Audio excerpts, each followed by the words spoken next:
أعوذ بالله من الشيطان الرجيم بسم الله الرحمن الرحيم والصلاة والسلام على سيدنا محمد وعلى آله وصحبه أجمعين والسلام عليكم ورحمة الله وبركاته. Frères et sœurs, assalamu alaikum wa rahmatullahi wa barakatuhu. J'espère que vous allez tous et toutes bien. Alors on se retrouve en ce jour de jeudi 16 juin, 19h25 de l'année 2016, afin d'apporter un petit commentaire à cette vidéo que vous avez face à vous et qui s'intitule rendons nos enfants intelligents, réalisé par Hassan Ekusen. Écoutons ce petit passage. Yahya ibn Ya'ish, ils ont dit de lui qu'il n'a jamais mangé avec sa main.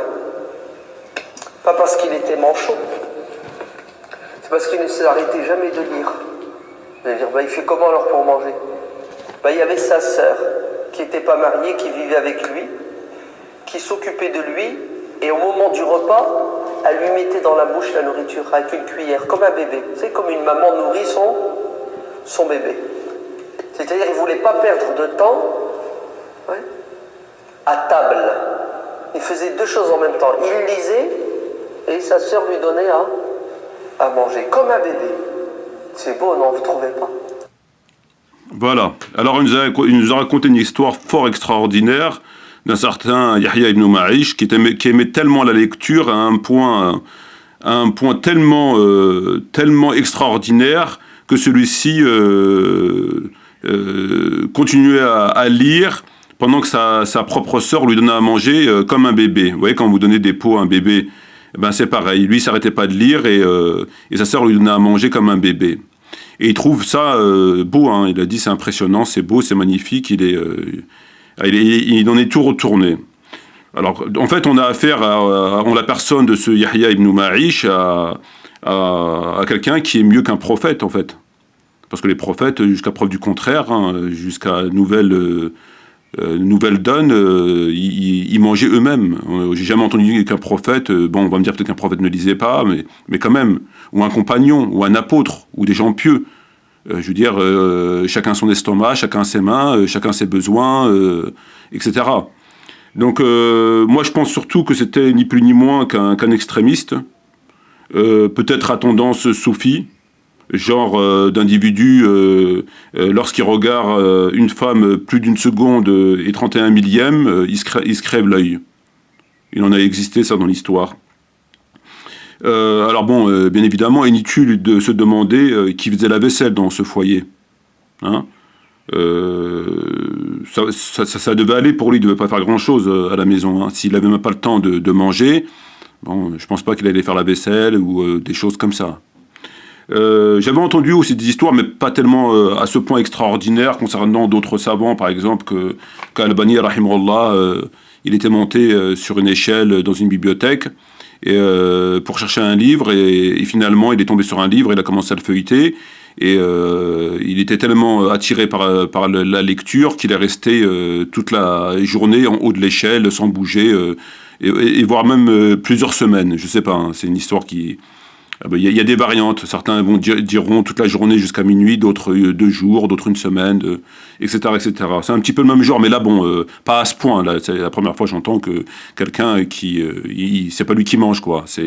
On lui donne à manger. Ça, c'est la première fois que j'entends ça. Mais le plus choquant dans ces histoires-là, c'est que ce genre de pitre, il trouve ça extraordinaire, quoi. Ça lui plaît, quoi. Alors que bien évidemment, on est face à un cas, c'est un extrémiste individu. Je veux dire, la question ne se pose même pas. Il n'en existait à l'époque du prophète, et le prophète, même pas à ce point. C'est-à-dire des gens qui voulaient s'accrocher pour prier toute la nuit, etc. Le prophète a radicalement et directement, sans aucune ambiguïté, condamné ce comportement, en leur disant que vous devez dormir, vous devez...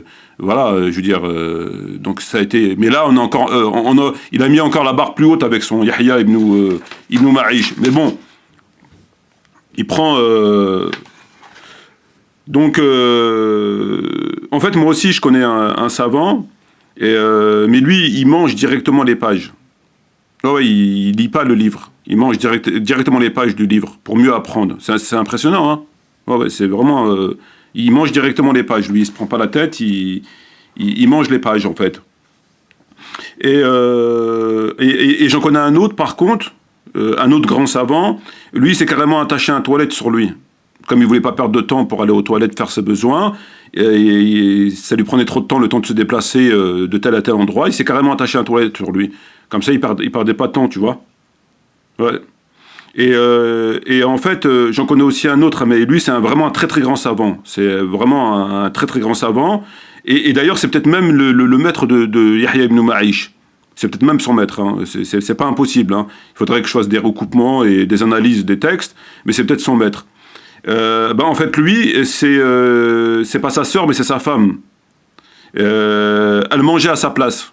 C'est-à-dire que lui, il bougeait la bouche, mais c'est sa femme qui mangeait. Parce qu'il n'avait pas le temps de manger. Donc c'est sa femme qui mangeait à sa place, lui il bougeait juste la bouche. Mais c'est peut-être son maître. Hein.